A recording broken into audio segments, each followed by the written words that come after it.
Se ha dado en llamar derechos de autor, nuevos paradigmas, viejos paradigmas, Internet y la circulación de las producciones sociales, el caso de Mega Upload.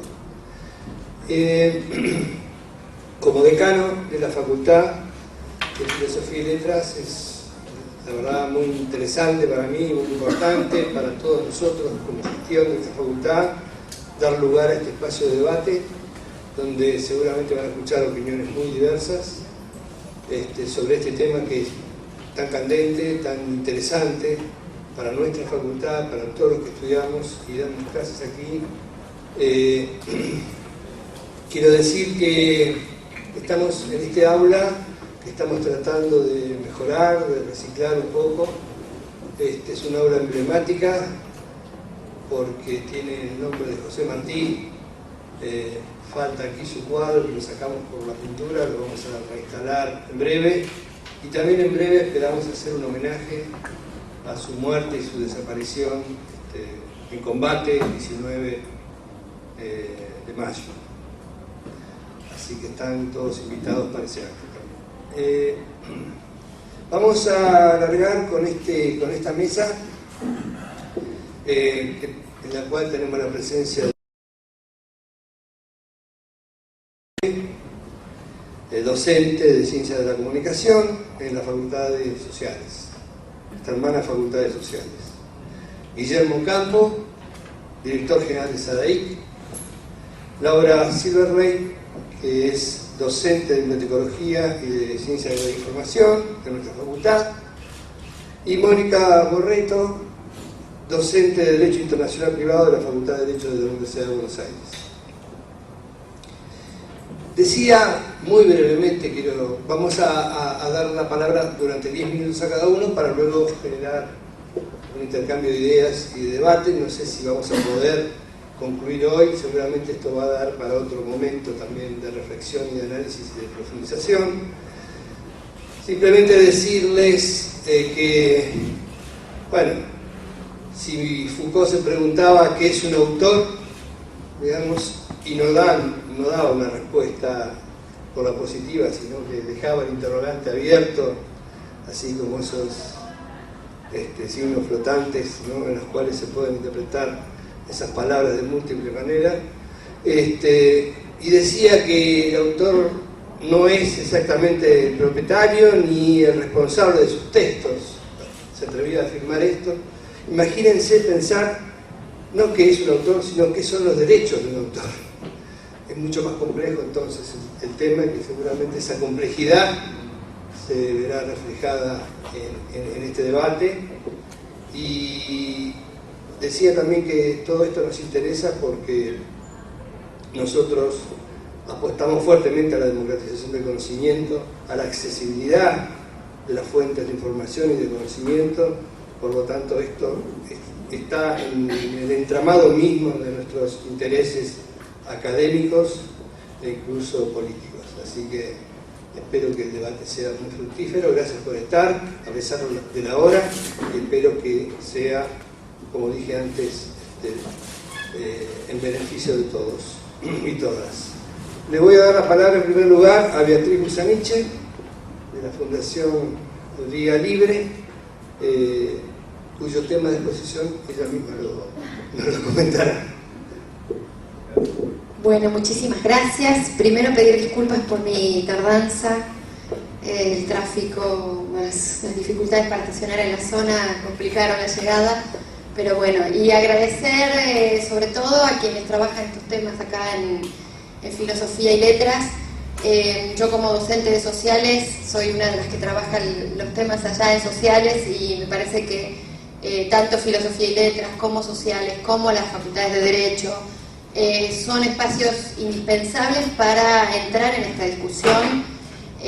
Yo creo que una de las grandes falencias, una de las cosas que nos debemos todavía en Argentina, es que el mundo académico se involucre fuertemente en este debate, porque toca directamente a nuestros intereses, no solo como estudiantes que en algún momento de nuestras carreras necesitamos acceder a materiales educativos, sino también porque buena parte de la producción cultural de nuestros países sale de las universidades, en particular de las universidades públicas. Los docentes, los investigadores, trabajamos permanentemente en la producción de cultura, de conocimiento, y nuestro trabajo, aquellas cosas que escribimos, aquellos textos que elaboramos permanentemente, aquellas investigaciones que publicamos, aquellos libros, ensayos y demás, están cruzados también por estas regulaciones. Por lo tanto, es también discutir estas regulaciones de derecho de autor, es también discutir nuestras propias prácticas en el mundo académico. Algo que es fundamental poner sobre la mesa es que muchas veces, sobre todo movido por la avidez de noticias que hay en la prensa, vamos a ser realistas, yo que vengo de comunicación sobre todo tengo que hacer el mea culpa de que muchas veces estos temas saltan a la agenda esencialmente por responder a una coyuntura, y cuanto más espectacular es la cosa, mejor todavía. Los medios hicieron sendas notas sobre la fortuna del dueño de Megaplow, el operativo policial cinematográfico que se hizo en su mansión, y cosas por el estilo. Y por supuesto hoy estamos siguiendo también lo que está pasando con Taringa, lo que está pasando con Cuevana, pero hay que decir que si bien esos son los temas que muchas veces nos ayudan a poner el debate sobre la mesa, una de las cuestiones, digamos, es muy difícil decir, bueno, vamos a defender el libre acceso a la cultura, y después resulta que lo que queremos defender es que nos podamos bajar el último disco de Britney Spears o el último capítulo de Doctor House, cosa que consumo obviamente, que veo en Cuevana además. No estoy minimizando, pero en el mundo académico también tenemos mucho por revisar en cuanto a nuestras propias prácticas, y a cómo estas regulaciones condicionan nuestro trabajo como docentes, investigadores, autoridades, estudiantes, centros de estudiantes, etcétera, etcétera. El título de esta charla me gusta porque la idea de viejos paradigmas, nuevos paradigmas, me parece que nos permite empezar a pensar para quién están hechas estas regulaciones, cómo han sido hechas, cuáles son los objetivos de estas regulaciones, y qué impacto tienen en las prácticas que diariamente hacemos hoy, en el año 2012, pleno siglo XXI, plena revolución digital, pero desde hace tiempo ya.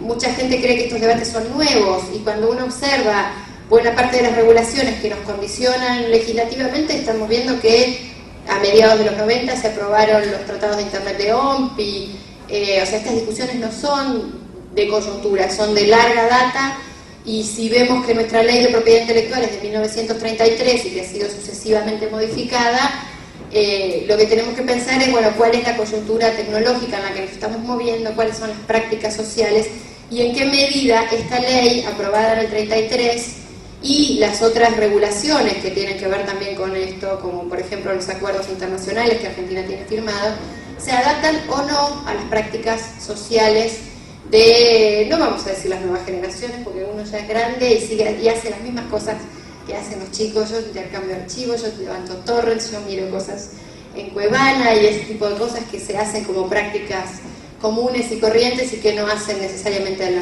a los adolescentes.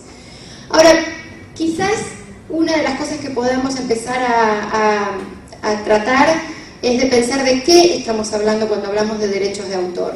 Y agradezco la cita de Foucault, porque el texto de Foucault sobre qué es un autor es un disparador excelente para empezar a pensar qué es un autor, cuáles son sus derechos y cómo se regulan estos derechos. Y sobre todo cuando uno piensa que la idea de autor es una idea muy individualista, cuando en realidad el conocimiento es una construcción estrictamente social, es una construcción estrictamente colectiva, es una construcción que difícilmente uno pueda atribuirla puramente como si fuera un iluminado que llegó del cielo, bajó y trajo una creación que no tiene ninguna relación con su entorno, su momento histórico.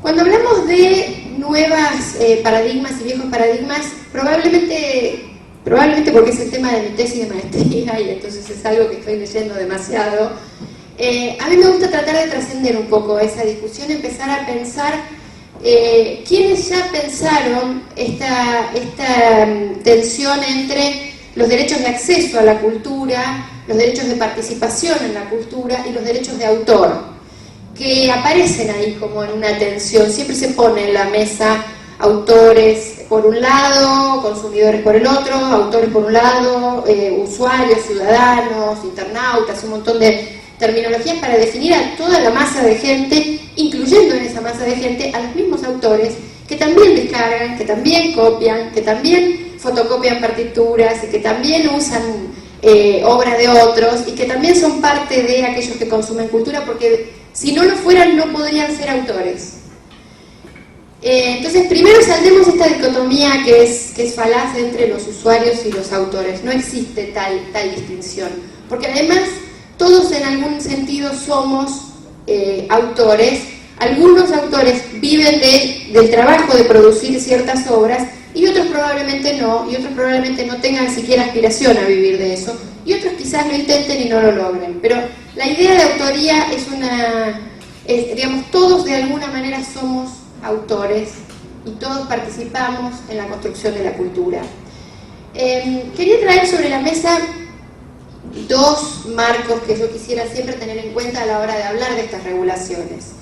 Y que tampoco son del siglo XXI, ni son nuevas regulaciones, ni nada por el estilo, que son eminentemente del siglo XX. Una es la Declaración Universal de los Derechos Humanos, que en su artículo 27 reconoce el derecho a la participación, el goce y el acceso a la cultura, y tiene dos incisos en el artículo 27, donde reconoce también los derechos de autores e inventores. Lo plantea en dos términos, digamos, el derecho de acceso a la cultura y el derecho de los autores a gozar de los beneficios de sus obras e invenciones. También quisiera citar el Pacto Internacional de Derechos Económicos, Sociales y Culturales, que en su artículo 15, hay otra, va abogada en la sala, pero no me voy a... Vos también sos abogada, vamos. Al final uno termina hablando de articulado porque son las viejas mañas, pero bueno, nos contagian, los abogados nos terminan contagiando. El artículo 15 del PIDESC, del Pacto Internacional de Derechos Económicos, Sociales y Culturales, que es un pacto que a partir del 94 tiene un rango constitucional en la República Argentina, reconoce los derechos de acceso a la cultura, los derechos de participación en la cultura y los derechos a beneficiarse de las obras de las cuales una persona es autor o inventor. Y acá vemos otra vez esta idea de, bueno, están los derechos de los autores, están los derechos de acceso a la cultura. Y algo que yo quiero decir es que estos derechos, por más que muchas veces se confunden, ese inciso C de los derechos de los autores, y lo dicen los comités de aplicación del PIDESC, no lo digo yo, que soy una militante de la cultura libre y demás, o sea que pueden pensar que como militante estoy diciendo algo que tira agua para mi molino, pero sin embargo los que dicen este tipo de cosas son los comités de aplicación del PIDESC, que son aquellos que evalúan cómo un país está implementando el pacto y qué significa ese pacto que en la letra es declarativo, pero que después se debe volcar en políticas públicas. Lo que dicen los miembros del comité de aplicación del PIDESC es que no se debe confundir ese inciso C, esos derechos de los autores, con la propiedad intelectual tal como la conocemos hoy, que no son sinónimos, que la propiedad intelectual tal como la conocemos hoy no es un derecho humano en los términos ni del PIDESC ni de la Declaración Universal de los Derechos Humanos, que el reconocimiento de los derechos de autores e inventores puede darse de múltiples modos, que no necesariamente impliquen monopolio sobre la obra de 70 años post-mortem. Claramente, los miembros del comité del PIDESC indican que ninguna corporación ni ninguna empresa puede tener derechos humanos. Estos derechos son solo están en cabeza de personas. Por lo tanto, a la hora de sopesar derechos, el derecho de acceso a la cultura frente al derecho de propiedad intelectual de una empresa o corporación, el derecho humano de acceso a la cultura tiene rango superior. Ahora bien, cuando hablamos de los derechos de los autores, las personas autores, que tienen este derecho reconocido en el PIDESC, este nivel de vida digno, que de eso se trata, en primer lugar, no está garantizado por el sistema de propiedad intelectual tal como lo conocemos hoy. Y eso queda de manifiesto cuando organizaciones como Argentores están pidiendo, por ejemplo, proyectos para dar una jubilación digna a algunos autores que mueren en la miseria. Autores que mueren en la miseria no mueren en la miseria porque bajamos sus libros de Taringa. Mueren en la miseria porque las condiciones de explotación de las industrias culturales son terribles. Y estoy hablando, y el proyecto de Argentores contempla autores que tienen por lo menos 3 o 5 libros, no sé cuál es exactamente el detalle, pero autores de reconocida trayectoria y de publicación de obra. ¿Cómo sería darle un nivel de vida digno a los autores sin que eso implique monopolios sobre las obras, monopolios absolutos sobre las obras, como prácticamente los que hay en Argentina, que es una ley que carece de buena parte de las excepciones y limitaciones que hay en otros países, como las excepciones para bibliotecas, o las excepciones con fines educativos amplias, o algunas otras excepciones importantes para el acceso a la cultura? Ese es el debate que nos tenemos que dar. Nosotros en Fundación Vía Libre no creemos que el actual sistema de propiedad intelectual beneficie siquiera a los autores para tener un nivel de vida digno. No beneficia el cumplimiento de los derechos culturales, y ya lo dijeron también los intérpretes del PIDES, aquellos que nos dicen cómo implementarlo, que cualquier implementación, sobre todo en tratados comerciales, que implique poner trabas al cumplimiento de un derecho reconocido en el PIDES, debe ser declarada inconstitucional o nula, o no debe ser respetada porque fija barreras arbitrarias al cumplimiento de un derecho.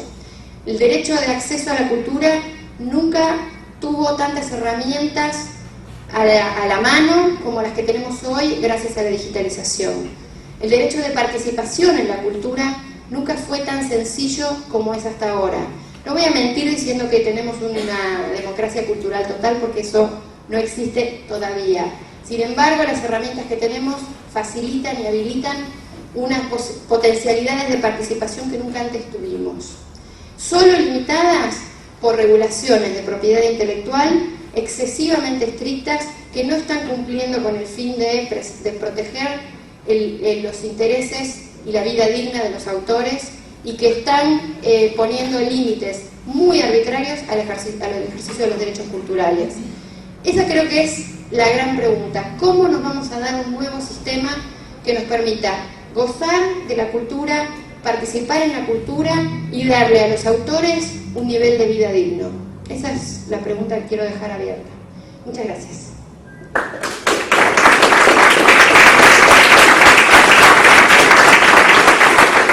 Bueno, gracias Beatriz, muy interesante tu exposición. Le damos la palabra ahora a Guillermo Campo, director general de SADAI. Bueno, buenas noches. El 29 es el homenaje a Martí en la facultad 19. Bueno, hemos hablado por un momento de eso. El debate entre cultura libre y cultura protegida, derechos de autor protegidos, no es un debate nuevo en la sociedad. Si ustedes analizan la evolución histórica del concepto, van a ver que el primer gran debate que se produce con respecto a si la cultura debía ser, el acceso a la cultura debía ser libre o si los titulares de derechos de propiedad intelectual deben estar protegidos, es un debate que se da en la época del iluminismo francés, en épocas de la Revolución Francesa.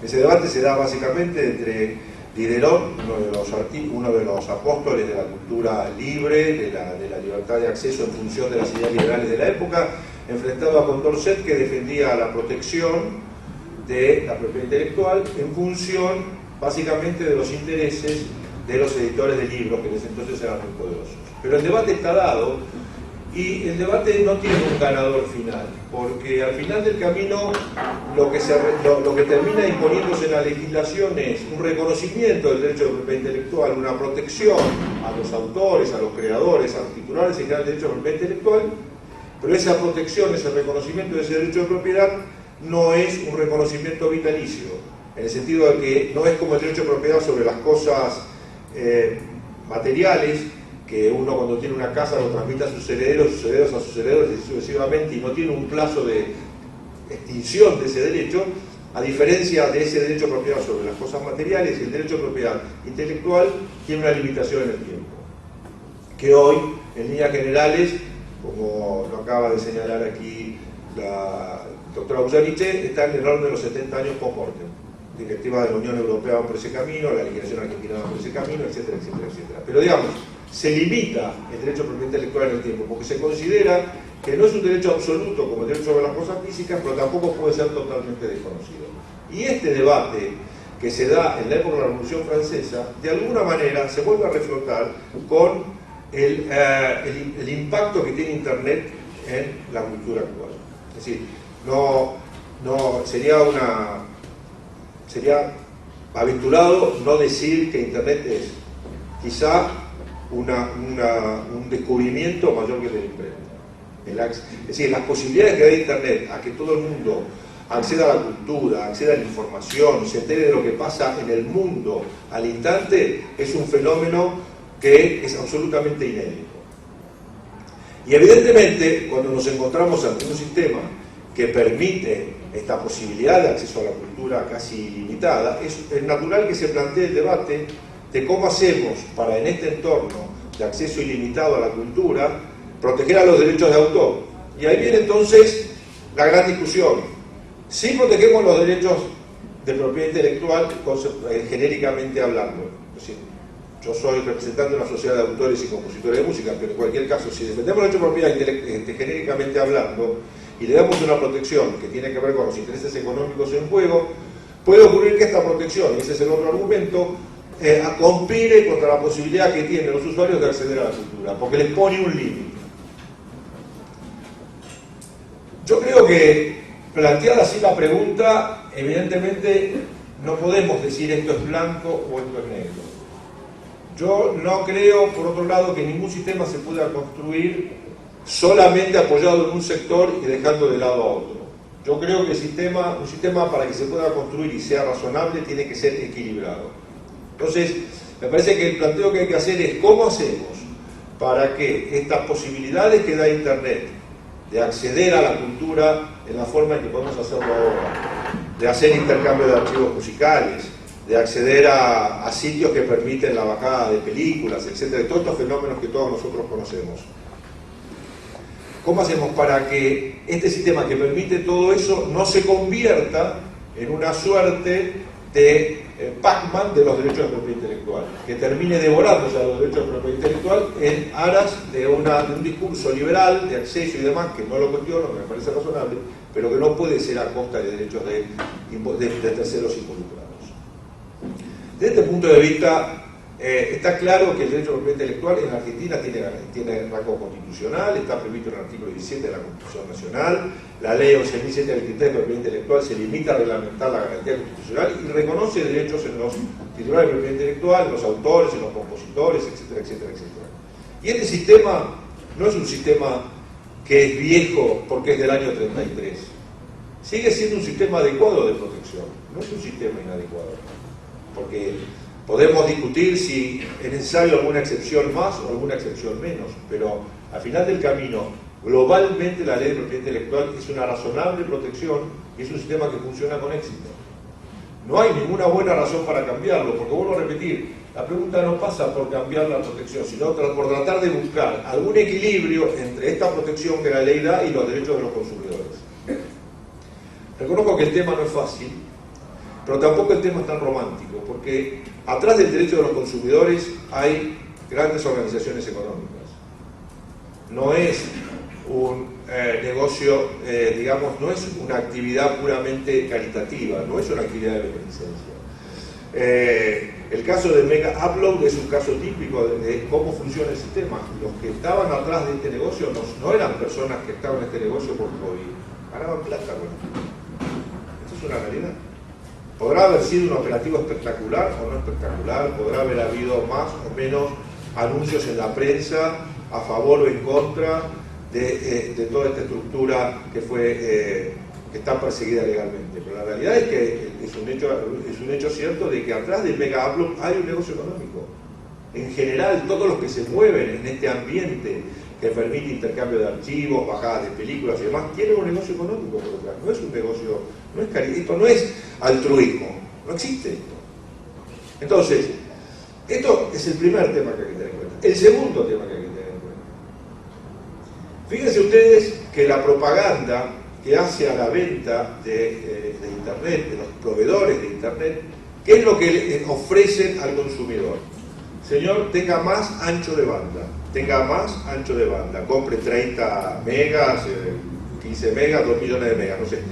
Compre, tenga más. ¿Por qué? Porque así puede tener la posibilidad de bajar música rápidamente, de bajar películas rápidamente. Cuanto más ancho de banda, mejor las bajo, si no tardan años. Entonces, digamos, ¿cuál es la base de este negocio enorme desde el punto de vista económico, que es proveer servicios de Internet? Ofrecer la posibilidad a los consumidores de acceder a contenidos protegidos y acceder rápidamente. Ahora, yo puedo acceder a contenidos protegidos de dos maneras. Puedo acceder suscribiéndome a un servicio que me permite bajar películas o música pagando una suma mensual X, o puedo acceder a estos contenidos protegidos utilizando la misma tecnología, pero recurriendo a los tantos proveedores de este tipo de películas y de música, pero que lo hacen de forma totalmente gratuita. Tengo las dos posibilidades, es una opción mía hacerlo de una manera o de la otra.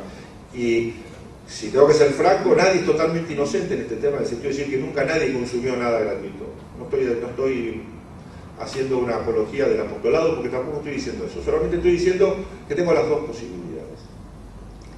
Pero ¿a dónde apunto yo con esto? Yo apunto a que alguien gana plata. No lo ganan los consumidores, porque los consumidores lo único que hacen es puramente limitarse a bajar películas, a consumirlas en el sentido de verlas, pero no están haciendo un negocio económico. Pero el que le da los servicios de Internet es una persona que gana plata. Y habría que mirar entonces dónde podemos buscar o dónde podríamos ver una fórmula que permita que los autores, que los creadores, que los titulares de derecho de propiedad intelectual vean reconocida su labor desde el punto de vista económico y que esto sea soportado por quien en realidad está haciendo el gran negocio económico, que es vender servicios de Internet con unas ganancias importantes. Yo no digo, es decir, no sé si estoy tan de acuerdo con la ley CINDE, no sé si estoy de acuerdo con la regla de los tres con la ley la regla de los 3 pasos, que ir haciendo apercibimientos a terminar eventualmente cortando el servicio de Internet al consumidor. Me parece que esa forma tiene el problema de que primero la búsqueda individual de cada infractor es muy difícil de hacer, con lo cual los que terminan eventualmente respondiendo por su actividad de bajar obras protegidas de forma gratuita son una ínfima minoría en relación a la totalidad de consumidores, y no ganamos nada, solamente ganamos, y yo me hago cargo de esto, convertirnos en los enemigos número 1 de la sociedad de consumidores, los enemigos número 1 de la gente que quiere acceder a Internet, que quiere acceder a la cultura, que quiere consultar libros, que quiere oír obras musicales, que quiere ver películas. Es decir, yo reconozco que hay como una especie de rol antipático que cumplimos los que estamos involucrados en la defensa de autores y compositores, básicamente sociedades de gestión colectiva, que es lo que en definitiva es ADAIC.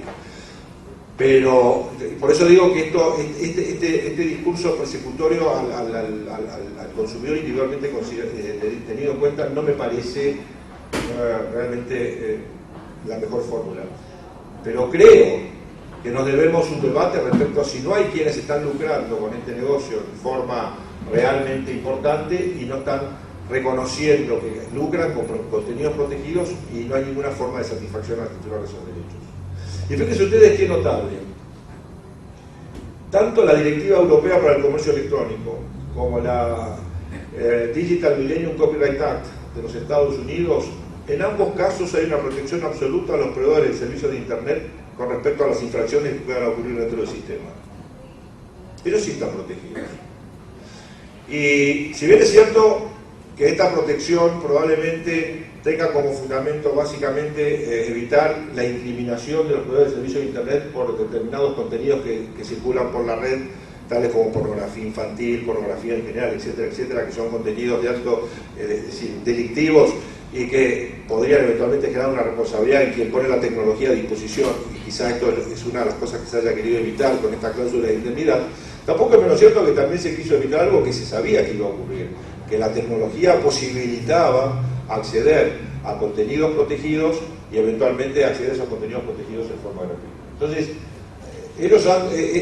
este sector de la actividad económica vinculada con Internet tienen como una suerte de bill indemnidad dentro de la red, cuando en realidad lo que pasa dentro de la red está básicamente montado sobre el sistema que ellos proponen. Así que yo creo que el debate debería darse por ese lado, bien que los proveedores de servicios de Internet hacen una resistencia heroica a que esto prospere en ese sentido, porque obviamente les generaría obligaciones económicas adicionales. Ustedes podrán decir, bueno, me lo van a cargar en la cuota mensual de Internet. Bueno, o sea, habrá que ver cómo se regula. Pero en cualquier caso, este es un debate que me parece que hay que darlo, y hay que darlo no a nivel argentino, sino a nivel mundial, tanto en Europa como en Estados Unidos, porque realmente el tema es un tema muy complejo y en algunos casos hay una afectación de derechos económicos muy importante. Creo que este es el planteo que a mí me parece que deberíamos tenerlo como una fórmula de reflexión para ver cómo salimos adelante con este tema, que si no nos va a dividir eternamente. Siempre vamos a estar los que defendemos la propiedad intelectual contra aquellos que creen que la defensa de la propiedad intelectual en el esquema actual es un esquema que no alcanza, que lo que hace es restringir el acceso a la cultura, y es un debate que va a terminar siendo un debate, digamos, un debate bizantino, como discutir el sexo de los ángeles, porque nunca nos vamos a terminar poniendo de acuerdo. Pero quizás buscando alguna fórmula que contemple dónde están los grandes ganadores de este negocio, nos permita, digamos, buscar una solución intermedia que pueda superar la discusión que tenemos actualmente. Esto es lo que me parece a mí importante de decir. Y lo otro que quiero decir es que es un autor. Yo realmente, si tengo que ser totalmente honesto, desconocía lo de Foucault, así que reconozco mi ignorancia absoluta sobre lo que decía. Pero yo le voy a decir que es un autor, por lo menos desde mi óptica, desde mi punto de vista. León Gieco, ese es un autor. Víctor Heredia es un autor. Ariel Ramírez, hoy fallecido, es un autor. Ellos son los que crean las obras que después nosotros nos deleitamos oyéndolas. Yo me pregunto, ¿no tienen que estar protegidos? ¿Y cuál es la razón por la cual no tienen que estar protegidos? ¿Que se nutren de lo que los rodea para hacer sus creaciones? Sí. Todos nosotros estamos en la sociedad y vemos lo que oímos y nos nutrimos de todo lo que la sociedad nos proporciona.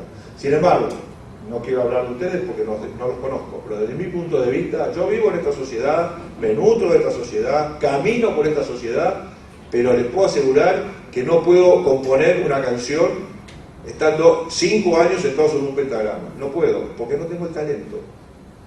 Entonces, al que tiene el talento de crear y que pretende que su creación le permita vivir, lo cual es absolutamente legítimo, no lo vamos a proteger.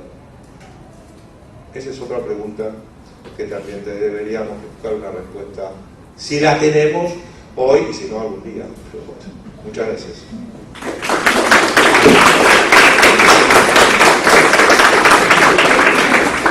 Bueno, gracias Guillermo, sin duda otro punto de vista muy interesante para el debate. Bueno, le corresponde ahora la palabra a Laura Silverrey, docente de Bibliotecología y Ciencias de la Información de la Facultad. Bueno, buenas noches. Yo voy a hablar desde el lugar que ocupamos como bibliotecarios, el rol de la misión del bibliotecario y de las bibliotecas. Y creo que se va a complementar con lo que dice el doctor Ocampo, porque yo no voy a hablar de negar derechos, sino de defender excepciones. Y quizá eso sea interesante, sobre todo para los que desconocen este tema.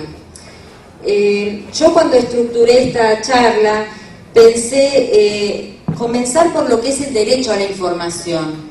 El derecho a la información que está íntimamente ligado a la libertad de expresión. Conceptos constitucionales, es decir, los encontramos en la Constitución Nacional. tenemos todos derecho a la libre expresión, a manifestar nuestras ideas, nuestra ideología y qué es lo que pensamos. Esa libertad de expresión inherente al ser humano democráticamente se encuentra unida al derecho a la información. Uno no existe sin el otro. Ambos derechos encuentran un asentamiento en la Declaración Americana de los Derechos Humanos, en el artículo 13, donde dice que todo dentro de los derechos humanos, toda persona tiene derecho a la libertad de pensamiento y de expresión, y que este derecho comprende la libertad de buscar, recibir y difundir informaciones e ideas. Esa Convención de los Derechos Humanos americana o el Pacto de San José de Costa Rica del año 69 luego fue ratificado por una ley argentina. Por lo tanto, ambos conceptos, que son cara y, digamos, anverso y reverso de los derechos humanos, forman parte de la vida cotidiana de todos nosotros. ¿Sí? Entonces, ese derecho a la información se torna como un derecho social. Como seres sociales tenemos derecho a participar, a manifestarnos y a su vez a recibir información. Y eso es lo que quiero retomar ahora como gestores de bibliotecas, como transmisores de la información. El acceso a la información y las bibliotecas está íntimamente ligado. Sabemos todos que el bibliotecario siente esa misión inherente que es poner a disposición del usuario y satisfacer su necesidad de información, poner lo que él está buscando y facilitarlo en el momento adecuado. Esa es nuestra misión como bibliotecas, y allí es donde necesitamos estar representados. El acceso a la información es imprescindible, y en eso somos el puente entre el usuario de la información y la información en sí. ¿Cómo impacta entonces el derecho de autor en las bibliotecas? Ahí es donde nosotros, quiero complementarme con lo que dijo Beatriz y el punto de vista del autor también. Yo formo parte de una asociación que se denomina Asociación de Bibliotecarios Graduados de la República Argentina. En esa asociación estamos trabajando prácticamente hace más de 4 años en una subcomisión que se llama, exactamente les digo, acá tenemos la publicidad, de Subcomisión de Propiedad Intelectual, Acceso a la Información y Libertad de Expresión. Yo quiero derivar a continuación en esta charla en cuáles son los ítems que estamos intentando defender desde la Subcomisión de Propiedad Intelectual de Bibliotecas para constituir lo que se llama excepciones a las bibliotecas en el derecho de autor. Si el derecho de autor resulta ser demasiado excluyente, podemos estar dejando afuera democráticamente a determinadas personas que no tienen acceso a la información. Por lo tanto, tenemos que terciar, que ser como un equilibrio entre el derecho de autor y el acceso a la información. Y ahí es donde se nos dificulta, porque nos encontramos que tenemos que cumplir con una ley que nos restringe y por otro lado con nuestra misión de bibliotecarios de poner al servicio del usuario la información que él está necesitando. Hay una Federación Internacional de Asociaciones de Bibliotecas y Bibliotecarios que también brega por hacer valer los derechos del usuario, como así también una investigación que hizo la OMPI, la Organización Mundial de la Propiedad Intelectual, que le recomendó a Kenneth Crew, se llama, el director de la Oficina Asesora de Derecho de Autor de la Universidad de Columbia, le encargó que investigara sobre excepciones en beneficio de las bibliotecas de leyes nacionales de derecho de autor.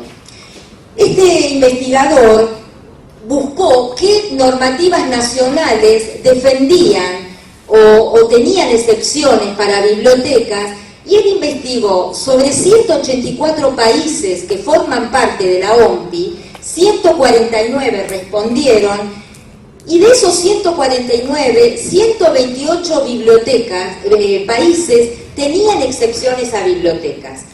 O sea, que la Argentina es de los pocos países que no tienen su legislación excepciones específicas para las bibliotecas. Los países, por ejemplo, de América Latina que sí cuentan con excepciones son Bolivia, Colombia, Ecuador, El Salvador, Guatemala, México, Nicaragua, Panamá, Paraguay, Chile y Perú.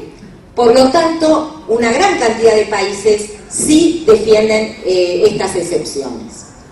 Entonces, la ley de propiedad intelectual en nuestro país es la ley 11723.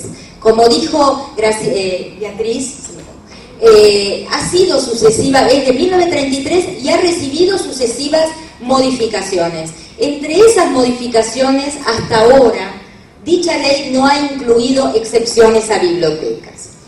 Para que ustedes tengan idea, ¿qué es lo que nos pasa cotidianamente?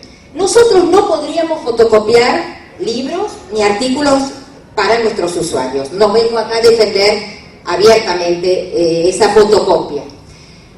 Pero la biblioteca cuenta con variantes como son ejemplares únicos, obras agotadas, obras que son valiosas y que, por ejemplo, nos sucede que nos las solicitan de otras bibliotecas.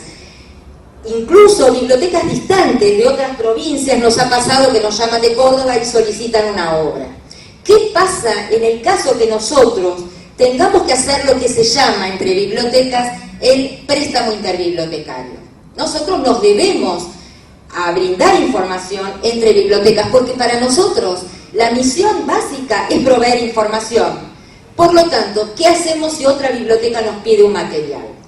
Ahí estamos entre cumplir con uno o con otro objeto, entre la ley y proveer ese material.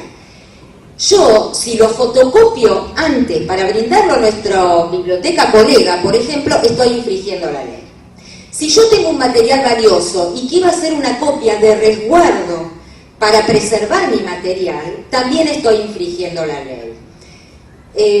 Yo participé en una charla que era similar a esta de derecho de autor y una biblioteca contó su experiencia para que ustedes vean cómo uno a veces se siente quizá perseguido, puede ser la palabra. Nosotros, como cualquier otra especialidad, manejamos listas de bibliotecarios. Una biblioteca solicitaba quién tenía una determinada obra para préstamo. Otra biblioteca contesta, yo la tengo, te hago la fotocopia y te la envío. Un editorial importante se enteró de ese mail. Lo llamó por teléfono al bibliotecario y le dijo, te voy a iniciar un juicio porque estás poniendo a disposición, estás fotocopiando una obra que tiene nuestros derechos de propiedad.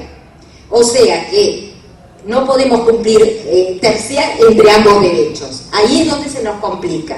Porque incluso podemos tener juicios económicos, juicios penales, como sabemos que han habido. Incluso la preservación de obras digitales, donde sabemos que por ahí el formato va a desaparecer, o los CDs que dentro de 10 años no van a poder ser leídos, deberíamos resguardarlo en otro formato. Es decir, que todo esto se nos complica para cumplir con la ley y brindar el servicio. No sé si algunos de ustedes saben que hay una institución que se llama CADRA que nos cobra a las bibliotecas por realizar fotocopias. Cobran lo que se llama un canon. Ese canon cobra por cantidad de fotocopias, hay que cotizar, digamos. La biblioteca de la Corte Suprema lo hacía, entonces tienen contadores o tienen formas de corroborar las fotocopias que se realizaban. Y estos son, digamos, sociedades de gestión colectiva de derechos reprográficos a los cuales le tenemos que pagar un canon, siendo que hay obras que son compradas por la institución, pertenecen a instituciones que no tienen fines de lucro y se complica. Por otro lado, la propia comunidad científica también tiene intención, conoce ya la importancia de sus investigaciones, entonces ya está tendiendo a conformar desde el vamos repositorios en los cuales los investigadores y científicos, por ejemplo de universidades, pongan a disposición del usuario para evitar, digamos, estos digamos, desembolsos de grandes sumas de dinero, para poner a disposición de comunidades científicas usuarias obras importantes, tesis o desarrollos científicos. Y por último, entre todas estas cosas que suceden como llamativas, no sé si alguno de ustedes conoce el caso de España, que está cobrando una suma para hacer préstamo de libros. Es como que ustedes vengan a la biblioteca de acá de Filosofía y Letras o a cualquier otra y tengan que pagar para recibir en préstamo obras. Así de absurdo como les pueda parecer. ¿Qué hizo España? Dijo, bueno, de los impuestos nos quedamos con una parte de la recaudación, o sea que no era el propio usuario que tenía que pagar. Pero es como un absurdo, las bibliotecas compran sus obras, tienen como finalidad prestar los servicios, y en este caso tenían que, además de comprar obras y difundir, porque cuántas bibliotecas al adquirir sus obras lo que están poniendo es a disposición de la gente, y el autor de la obra también obtiene una difusión gratuita, si vamos al caso. Entonces la difusión que hacemos como bibliotecarios, por otro lado la tenemos que pagar para hacer el préstamo, o sea que se complicaba demasiado. Nosotros en nuestro país no lo tenemos, pero estamos previendo. Entonces ahora ya llego al final de la charla para comentarles que esta famosa ley 11723, que es la Ley de Propiedad Intelectual Argentina, los bibliotecarios, esta subcomisión de trabajo, elaboró un proyecto de ley, lo presentó el doctor Heller, lamentablemente el proyecto cayó, quiere decir que en 2 años no se trató en recinto. Luego de 2 años de no haber sido tratado, los proyectos de ley caen. Va a volver a ser presentado, no sabemos aún por cuál comisión ni por cuál diputado, pero bueno, es intención que el proyecto siga adelante, porque hemos trabajado mucho, ya les digo, más de 2 años de trabajo, más 2 años de seguir este proyecto. Les voy a sintetizar entonces cuáles son la idea que pretende llevar adelante las excepciones a bibliotecas. Es eso lo que nosotros queremos, excepciones que nos protejan en nuestro trabajo cotidiano, a nivel jurídico, a nivel profesional, y brindar el acceso democrático. Entonces, por ejemplo, reproducir material para usuarios finales de la biblioteca con fines de investigación o educación según criterios del uso justo. O sea, una reproducción limitada del material protegido, ¿no? Realizar copias de seguridad para documentos de alto valor y de imposible reposición con fines de prevención en hipotéticos casos de pérdida, robo o catástrofe. Realizar copias de seguridad por traslado de documentos que cambian transitoriamente de sede. Por ejemplo, cuando un préstamo va a una exposición o es un préstamo interbibliotecario.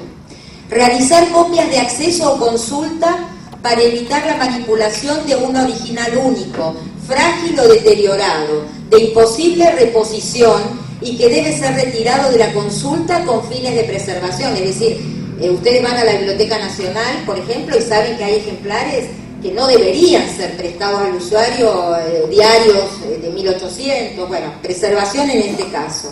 Realizar copias y migración para impedir la pérdida de información o la imposibilidad de acceso a los documentos en el entorno digital por obsolescencia de formatos y soportes. Reproducir obras agotadas en el mercado editorial para usos de investigación o actividades educativas y culturales. Y por último, derecho de copia personal para el uso privado, que después fue sacado del proyecto de ley, porque era meternos sí.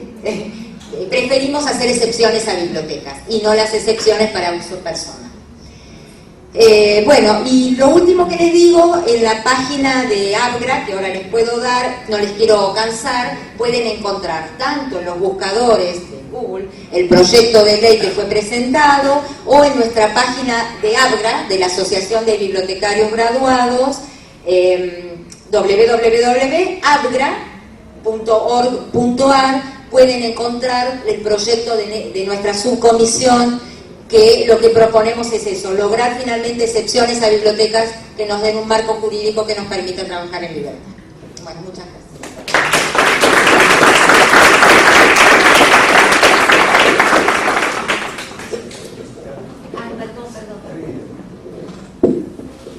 Ya está presentada igual, gracias Laura por tu exposición.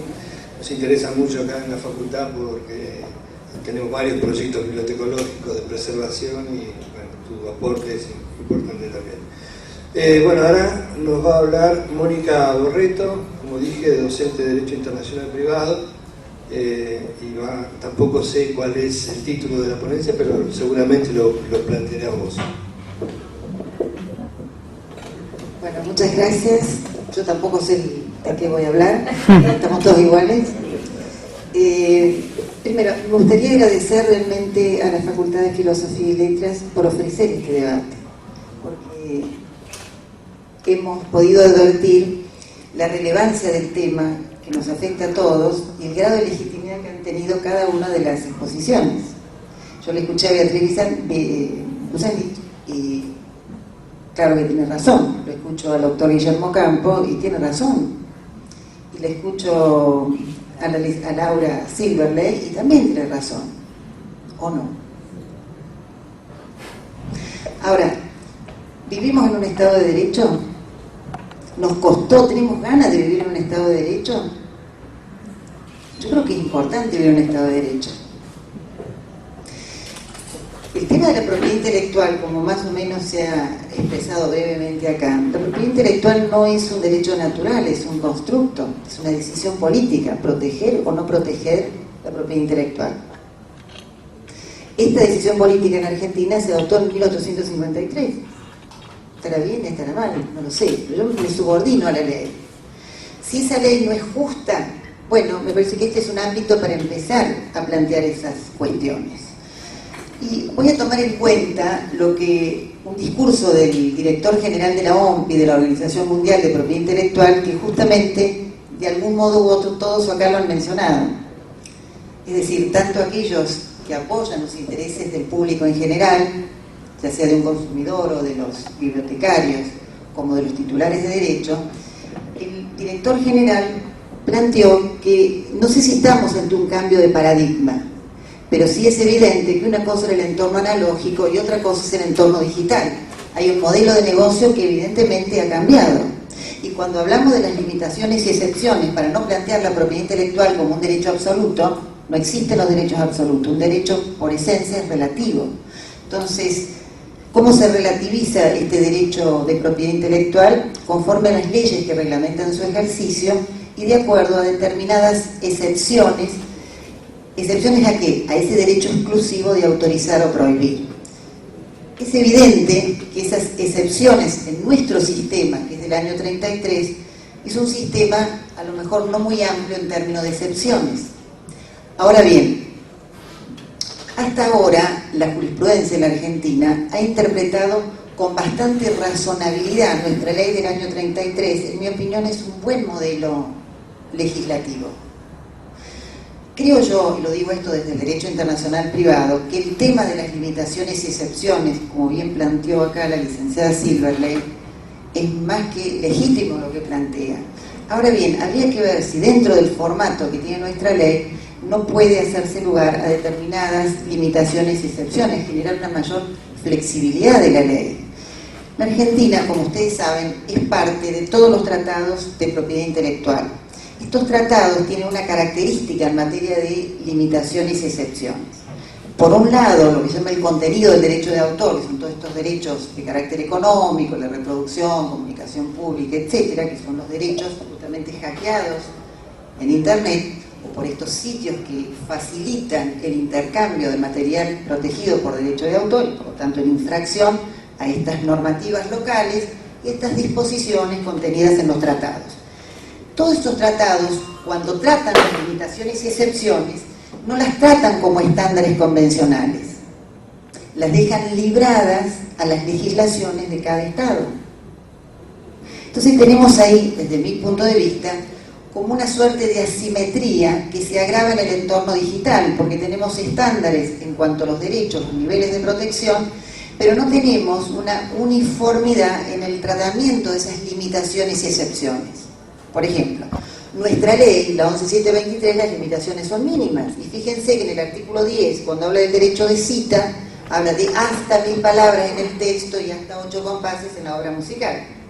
Entonces tenemos que hay un fallo de la Sala Séptima Penal, acá del Fuero Penal de la semana pasada, 15 días atrás, que en el caso del uso de 9 segundos en un documental, en una obra audiovisual, que fue objeto de una demanda penal, los jueces, los camaristas entendieron de que si bien había una infracción al derecho de autor, porque nuestro artículo 2 consagra un derecho exclusivo de disponibilidad para el titular, esos 9 segundos eran insuficientes, no tenían entidad para, de alguna manera, justificar la intervención del Estado, de una justicia penal, una justicia severa, frente a un hecho que era evidente que no tenía una relevancia, una entidad tal.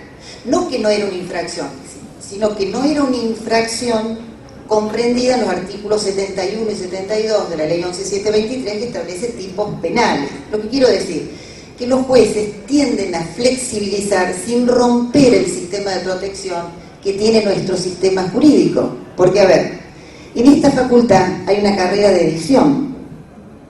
Hablamos al inicio, el decano nos ilustró con esta maravillosa obra de Michel Foucault. Estamos hablando de un libro, alguien la escribió con un enorme talento, alguien la publicó, la editó. Acá hay una carrera de edición y todos saben el esfuerzo que significa para un editor. Cuando uno piensa en un editor, no es siempre el Planeta o Random House, puede ser un pequeño emprendedor. Digo, el editor es el que facilita la puesta de un texto a disposición de un público con un tratamiento de calidad, con un gran aporte agregado. Digo, no es que haya que destruir a los editores, yo creo que no pensamos en eso. Ahora, si lo planteamos en términos de contradicción, recuerdo un caso, ustedes conocen a Paenza. Paenza un día, siglo XXI, una editorial intermedia, le propone publicar un libro sobre matemáticas, porque él tenía creo que un doctorado en matemáticas, una cosa así, aunque era conocido por su ejercicio en el periodismo deportivo. Entonces Paenza, que daba clase en la Universidad de Buenos Aires, le dice, está bien, acepto firmar un contrato de edición, pero pongo como condición que también y en paralelo al libro se ponga ese contenido disponible en internet de acceso libre y gratuito para los estudiantes, cualquiera que quiera bajar. Y siglo XXI no pudo decirle que no. ¿Y cuál fue el resultado de eso? Vendió 200.000 ejemplares. Ustedes saben que para una editorial argentina es un número. Fue un bestseller. Quiere decir que esas bajadas de internet terminaron promocionando. La cuestión es así, se editaron y se vendieron tantos libros en papel más o menos equivalente a las bajadas de la obra en internet. Por lo tanto, en ese caso podemos ver cómo, manteniendo un criterio del derecho de autor y una posición razonable, todos los intereses se encuentran satisfechos. Primera cuestión. Quiere decir que no obsta el derecho de autor a que el titular del derecho, sea el autor, el usuario, quien sea, ponga a disposición en determinadas condiciones un contenido gratuito o a un costo muy razonable. Es más, hoy por hoy en internet yo creo que la solución pasa por ahí. Primero, mecanismos de licenciamientos muy baratos, muy competitivos, para que la gente entre cometer una infracción y pagar y tener esa calidad de contenido, le resulte más interesante pagar. Es una cosa pequeña, pero que sirva para compensar los intereses protegidos por el derecho de autor. Francis Garrett comenta que dice que uno de los criterios en este modelo de negocio que hay que cambiar es que los propios usuarios y titulares de derecho deben facilitar el acceso a los contenidos, tanto o igual que los piratas. Es decir, que el acceso legítimo tiene que ser tan fácil o más que el acceso pirateado o el acceso a una obra en infracción. Y yo creo que hoy la tecnología y el derecho, por vía del contrato, permiten ambas situaciones y creo que hay que buscar soluciones sin destruir el derecho de autor. Porque, a ver, el derecho de autor, como bien dijimos, que es un constructo y demás, pero ha protegido industrias culturales. Claro, uno piensa en industrias culturales y vemos las grandes industrias, pero la industria cultural Es un concepto amplio, que da de trabajo, que genera cultura, que pone a disposición del público consumidor determinados contenidos en determinadas condiciones de calidad. Lo que hay que buscar son razones de equilibrio. Entonces, quería terminar con dos cuestiones que tienen que ver con el derecho internacional. Una, el Tratado de la OMPI de 1996, el de derecho de autor, igual son simétricos, el de derechos de conexo y derecho de autor, en su preámbulo propone una situación de equilibrio entre los derechos de los autores, en sentido de titulares de derechos, y los intereses del público. Fíjense, derechos de los autores e intereses del público. Quiere decir que el impacto de ese acto individual, de la copia individual, no es lo mismo en el entorno analógico que en el entorno digital. El impacto de la piratería en el entorno analógico implicaba costos, riesgos, montar una infraestructura. Para piratear un libro había que tener una imprenta, mínimo, había que tener un mecanismo de distribución. Ahora, para piratear material protegido en Internet, el costo es insignificante, es próximo al cero. Entonces quiere decir que ahí hay que poner algún punto de equilibrio para justificar y mantener este equilibrio.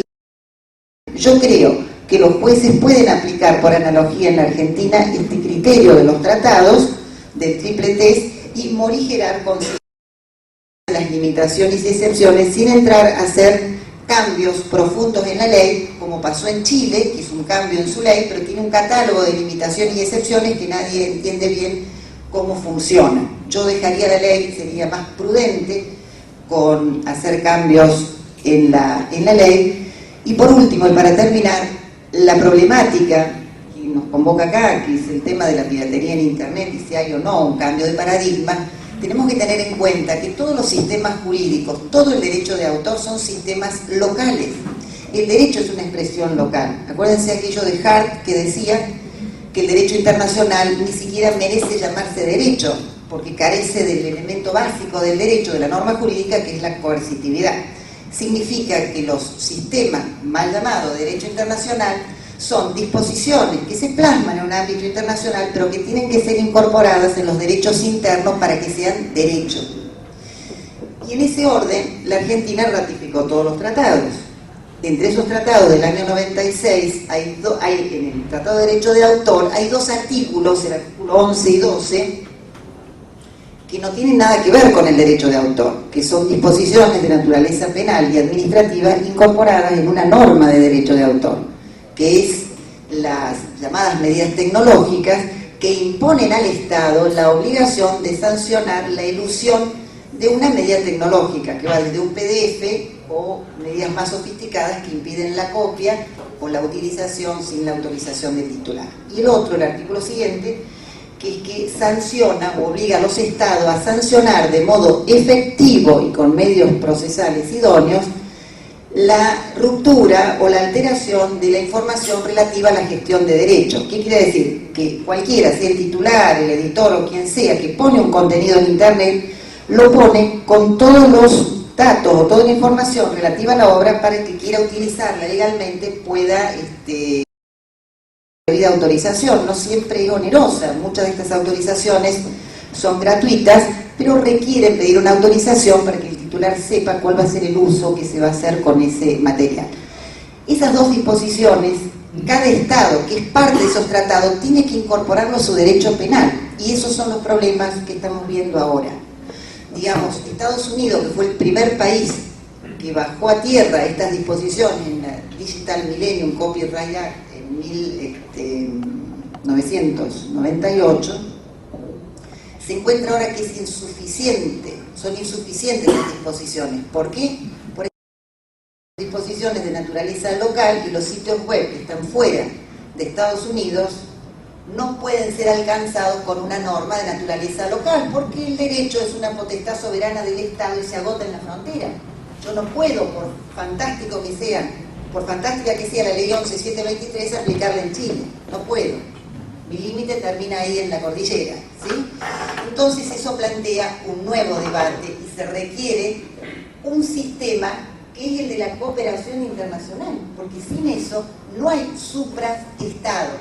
Requiere de una cooperación entre los estados y esa cooperación está dada por un nivel de consenso que realmente no se ha logrado, que yo no creo que se logre si no se generan mesas de debate como esta, donde todos los actores entramos a discutir dónde están esos límites y dónde establecemos ese nivel de equilibrio.